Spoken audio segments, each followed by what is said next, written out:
Gibraltar est à 14 kilomètres du Maroc. Il n'y a aucune entrée illégale, forcée, de migrants non désirés par les autorités britanniques. Ils arrivent par dizaines de milliers. Tenez-vous bien, les derniers chiffres, c'est entre 30 000 et 50 000 personnes sur une ville, Ceuta, de 83 000 habitants.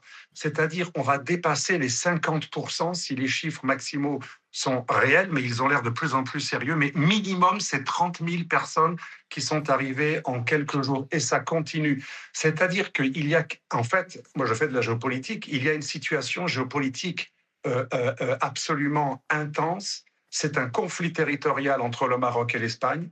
Le Ceuta était espagnol avant l'existence du royaume marocain, mais le Maroc voudrait considérer marocain cette ville et elle pratique une politique de chantage par le lâchage de dizaines de milliers de migrants.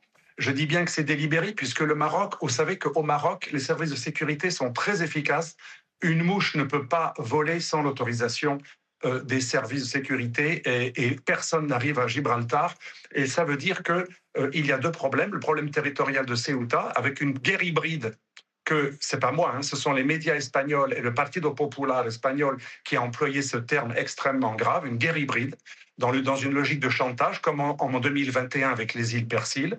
On voit les gens arriver, ce sont beaucoup de mineurs et de très jeunes qui pourront se faire passer pour des mineurs, qui arrivent avec des slogans de conquête, comme s'ils avaient vaincu une armée ennemie. On voit que ce n'est pas du tout des gens qui arrivent avec des valeurs européennes, c'est le moins qu'on puisse dire, et ce sont des gaillards testostéronés qui crient « Vive Pedro Sánchez !» parce qu'il y a un autre effet qui est considérablement développé par tous les médias au moment où je parle ici en Espagne, c'est l'effecto llamada, c'est-à-dire l'effet d'appel.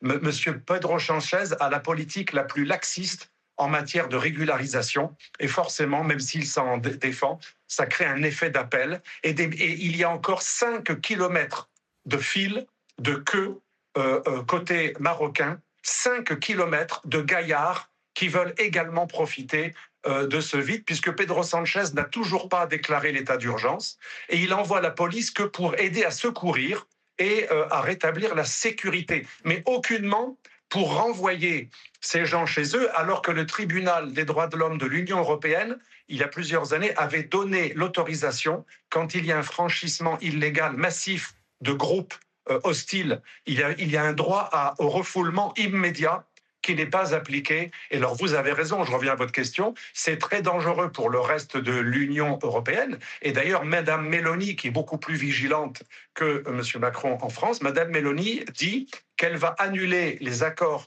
de libre circulation entre l'Espagne et l'Italie en vertu des accords de Schengen, étant donné que l'Espagne ne fait pas un primo-contrôle aux frontières. Sa politique laxiste, effectivement, implique tous les pays européens. Donc cette situation, selon les médias espagnols, de gauche comme de droite, y compris socialistes du PSOE, est sans précédent.